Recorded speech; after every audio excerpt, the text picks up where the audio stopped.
नमस्कार,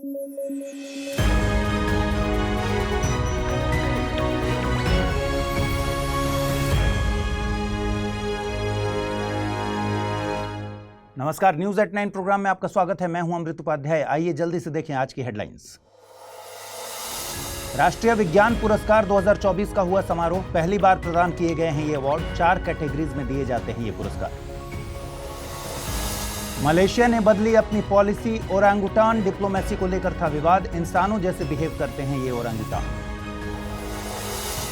और प्रधानमंत्री नरेंद्र मोदी की यूरोप यात्रा का पहला पड़ाव खत्म। पोलैंड पहुंचे प्रधानमंत्री। ऐतिहासिक हैं भारत और पोलैंड के रिश्ते। आइए शुरू करें। राष्ट्रपति द्रौपदी मुर्मू ने राष्ट्रपति भवन के गणतंत्र मंडप में आयोजित समारोह में राष्ट्रीय विज्ञान पुरस्कार 2024 से विजेताओं को सम्मानित किया। ये इन अवार्ड्स का पहला एडिशन है। कुल 4 कैटेगरीज में 33 अवार्ड्स दिए गए। इन 4 कैटेगरीज में विज्ञान रत्न, विज्ञान श्री, विज्ञान युवा शांति स्वरूप भटनागर और विज्ञान टीम शामिल हैं। विज्ञान रत्न में वैज्ञानिकों के लाइफ टाइम अचीवमेंट्स को सम्मान दिया जाता है। विज्ञान श्री किसी क्षेत्र विशेष में वैज्ञानिकों के योगदान के लिए है। विज्ञान युवा शांति स्वरूप भटनागर में युवा वैज्ञानिकों को उनके क्षेत्र में असाधारण योगदान के लिए सम्मानित किया जाता है। विज्ञान टीम के तहत 3 या उससे ज्यादा लोगों की टीम को पुरस्कृत किया जाता है। देखिए, 33 लोगों को अवार्ड दिए गए हैं तो सबके नाम याद रखना तो मुश्किल है, लेकिन विज्ञान रत्न अवार्ड एक ही व्यक्ति को दिया गया है। इन पुरस्कारों की घोषणा के वक्त ही सरकार ने साफ कर दिया था कि एक साल में अधिकतम 3 ही विज्ञान रत्न अवार्ड दिए जा सकते हैं। 2024 के लिए विज्ञान रत्न अवार्ड प्रोफेसर गोविंदराजन पद्मनाभन को दिया गया है। वे भारत में मॉलिक्यूलर बायोलॉजी और बायोटेक्नोलॉजी के रिसर्च में अग्रणी हैं। उन्होंने नई दिल्ली स्थित बायोटेक्नोलॉजी इंडस्ट्री असिस्टेंस काउंसिल के गठन में अहम भूमिका निभाई। इसके अलावा उन्हें मलेरिया के लिए जिम्मेदार प्लाज्मोडियम के हीम बायोसिंथेटिक पाथवे को एक्सप्लेन करने के लिए भी जाना जाता है। वहीं विज्ञान टीम कैटेगरी में इसरो की चंद्रयान 3 टीम को पुरस्कृत किया गया है। ये पुरस्कार 13 डोमेन्स में दिए जाते हैं। इनमें फिजिक्स, केमिस्ट्री, बायोलॉजी, मेडिसिन, गणित और कंप्यूटर विज्ञान, पृथ्वी विज्ञान, इंजीनियरिंग साइंसेज, कृषि विज्ञान, पर्यावरण विज्ञान, तकनीक और नवाचार, परमाणु ऊर्जा, अंतरिक्ष विज्ञान और प्रौद्योगिकी शामिल हैं। मलेशिया एक बार फिर से खबरों में है। कुछ दिन पहले मैंने मलेशिया के प्रधानमंत्री अनवर इब्राहिम की भारत यात्रा की खबर डिस्कस की थी। आज खबर मलेशिया की ओरांगुटान कूटनीति से जुड़ी हुई है। देखिए, मलेशिया दुनिया में दूसरा सबसे बड़ा पाम ऑयल उत्पादक देश है। इकोनॉमी में पाम ऑयल की बड़ी भूमिका है। इसके चलते मलेशिया को वनोन्मूलन करना पड़ता है। मतलब ये कि अन्य पेड़ों के बजाय पाम ट्री उगाए जाते हैं, जिससे ओरांगुटान का आवास खत्म हो रहा है। ओरांगुटान क्या है ये अभी डिस्कस करेंगे, लेकिन उससे पहले जानते हैं कि ओरांगुटान डिप्लोमेसी क्या है। तो इसके चलते मलेशिया ने मई में घोषणा की कि जो भी देश हमारे यहाँ से पाम ऑयल खरीदेंगे हम उन्हें ओरांगुटान गिफ्ट करेंगे। मलेशिया ने इसे चीन की पांडा डिप्लोमेसी की तर्ज पर ओरांगुटान डिप्लोमेसी नाम दिया, लेकिन मलेशिया के वाइल्ड लाइफ एक्टिविस्ट्स को ये डिप्लोमेसी पसंद नहीं आई और इसकी काफ़ी ज़्यादा आलोचना हुई। अब मलेशिया ने अपनी ओरांगुटान डिप्लोमेसी में बदलाव किया है। अब ओरांगुटान को पाम ऑयल खरीदने वाले देशों को गिफ्ट न करके स्पॉन्सर कराया जाएगा। मतलब ये कि इनका कंजर्वेशन मलेशिया में ही होगा, लेकिन ये देश फंडिंग कर सकते हैं। ओरांगुटान एक मलय वर्ड है, मतलब होता है man of the forest. Orangutan apps या फिर वानर की एशियाई प्रजाति को बोलते हैं। ये बोर्नियो और सुमात्रा आइलैंड पर मिलते हैं। इन्हें वन मानुष कहा जाता है। ये बहुत हद तक इंसानों जैसे होते हैं। आपको इंटरनेट पर वायरल एक वीडियो याद होगा जिसमें राकुस नाम के एक ओरेंगुटान ने अपने चेहरे पर हुए एक घाव को मेडिसिनल प्लांट का यूज करके ठीक कर लिया था। दरअसल वैज्ञानिकों ने इंडोनेशिया की सुआक बालिबिंग रिसर्च साइट पर एक ओरेंगुटान को औषधीय पौधे की मदद से अपने घाव का इलाज करते देखा था। नियमित निगरानी के दौरान वैज्ञानिकों ने पाया कि राकुस नाम का यह वनमानुष फाइब्रोरिया टिंक्टोरिया पौधे की पत्तियों का रस अपने घावों पर लगा रहा था। यह पौधा अपने औषधीय गुणों के लिए जाना जाता है। इसे दक्षिण पूर्व एशिया के लोग दर्द और जलन को दूर करने के लिए उपयोग करते हैं। साथ ही इसका उपयोग पारंपरिक चिकित्सा में भी होता है। तो अब आप समझ पा रहे होंगे कि ओरांगुटान का मतलब मैन ऑफ द फॉरेस्ट क्यों होता है। इनका IUCN स्टेटस क्रिटिकली इंडेंजर्ड है। मलेशिया ने जब दूसरे देशों को गिफ्ट करने की बात कही थी तब वाइल्ड लाइफ के लोगों की सबसे बड़ी चिंता यही थी कि जो एनिमल्स अपने स्थानिक आवास में सर्वाइव नहीं कर पा रहे उन्हें दूसरे देशों को डिप्लोमेसी के नाम पर गिफ्ट करने का क्या लॉजिक है। अब आपके लिए एक सवाल है, आपको भारत में पाए जाने वाले इकलौते एप का नाम बताना है।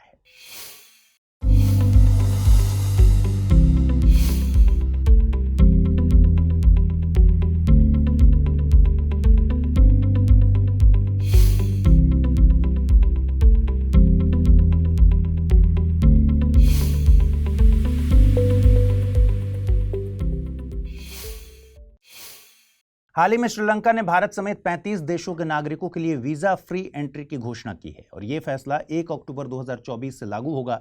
6 महीने तक यह लागू रहेगा। 35 देशों की इस लिस्ट में भारत, यूके, यूएसए और जर्मनी जैसे देश शामिल हैं। यहां ध्यान रहे कि फैसला टूरिस्ट वीजा के लिए किया गया है। हम जानते हैं कि आखिर वीजा होता क्या है। वीजा के बारे में जानने से पहले यह भी ध्यान रखिए कि पासपोर्ट और वीजा दो अलग अलग डॉक्यूमेंट होते हैं। पासपोर्ट किसी भी व्यक्ति की विदेश यात्रा के दौरान उसकी व्यक्तिगत पहचान बताने वाला एक दस्तावेज होता है। पासपोर्ट एक राष्ट्रीय सरकार द्वारा जारी किया गया एक आधिकारिक दस्तावेज है जो व्यक्ति की पहचान और राष्ट्रीयता को बताता है। एक देश से दूसरे देश में जाने के लिए पासपोर्ट बहुत जरूरी होता है। किसी भी इंसान के लिए पासपोर्ट पहचान पत्र का काम करता है।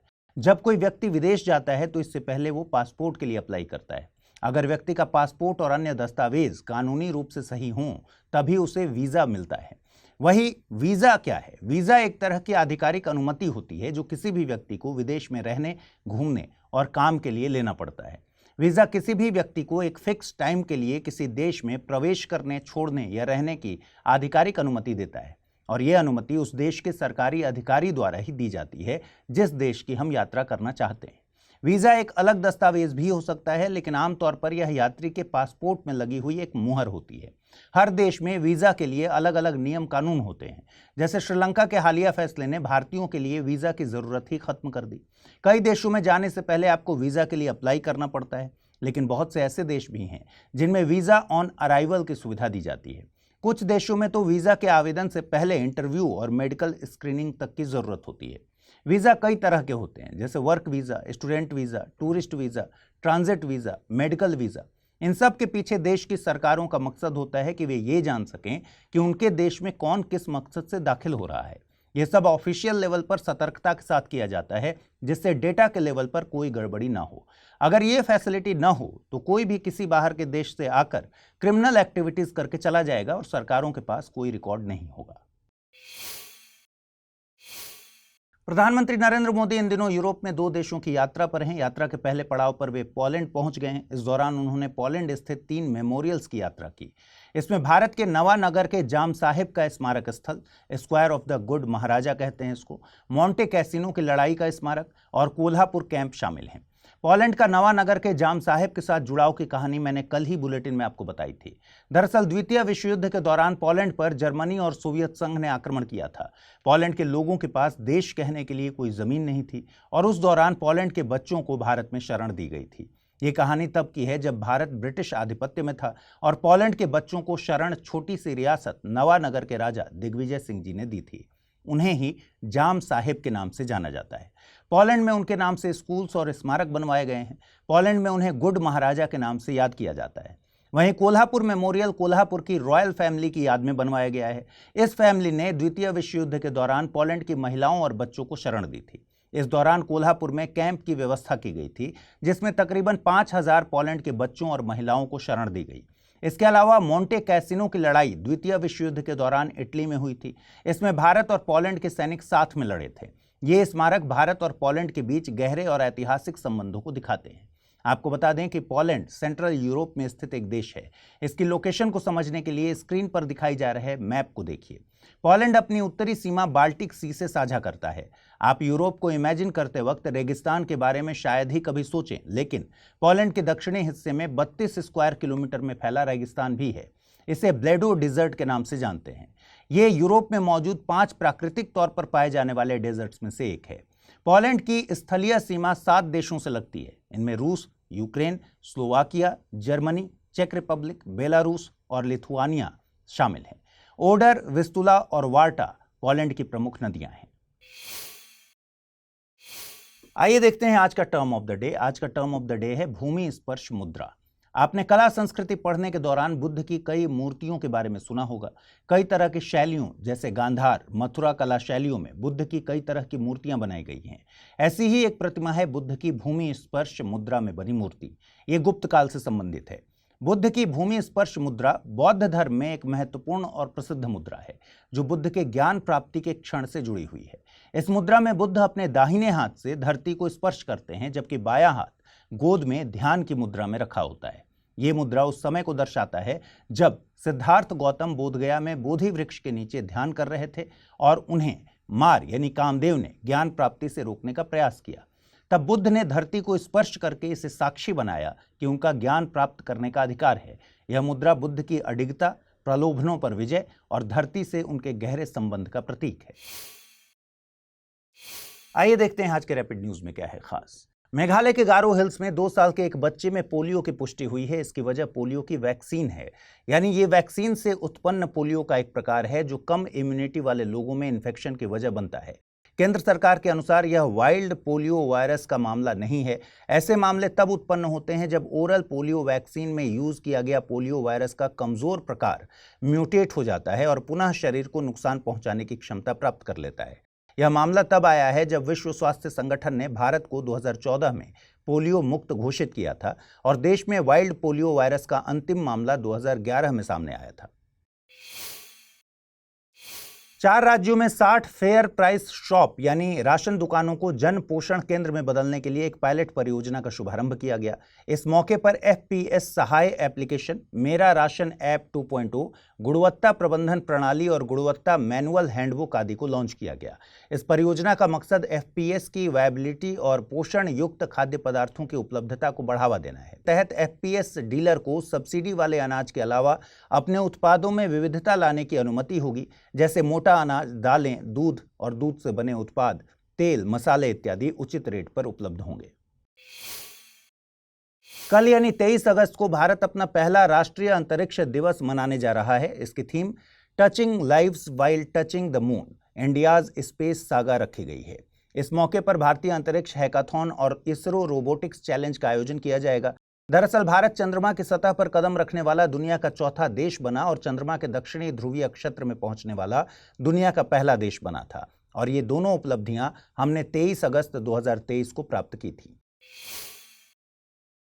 असम कैबिनेट ने मुस्लिम विवाह और तलाक के पंजीकरण, विरासत स्थलों और आदिवासी भूमि के संरक्षण को रेगुलेट करने वाले 3 नए ड्राफ्ट को मंजूरी दी। नए विधेयक राज्य विधानसभा के शरदकालीन सत्र में पेश किए जाएंगे।